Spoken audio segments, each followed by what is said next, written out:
Hi అండి, ఈరోజు వంకాయ పప్పు అయితే చేసుకున్నాం. బ్యాళ్ళు కడిగి పెట్టుకొని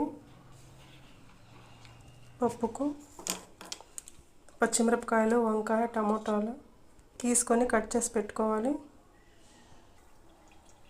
అన్నీ కట్ చేసి పెట్టుకోవాలి. బ్యాళ్ళు కుక్కర్లో వేసుకొని పచ్చిమిరపకాయలు, టమోటాలు, వంకాయలు,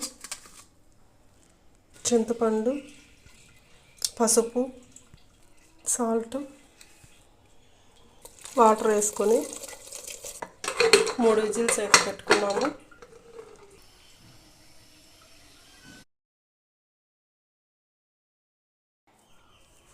పోపుకు 3 విజిల్స్ వచ్చిన తర్వాత పోపుకు ఆయిల్ అయితే వేసుకున్నాం. పెనంలో సాసోలు, తెల్లగడ్డ,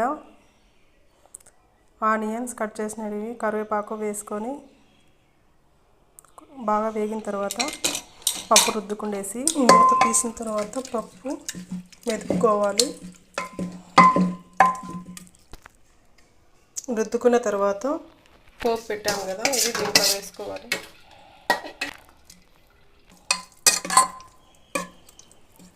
పప్పు చపాతీ లెగ్గిన అన్నంలో చాలా బాగుంటుంది.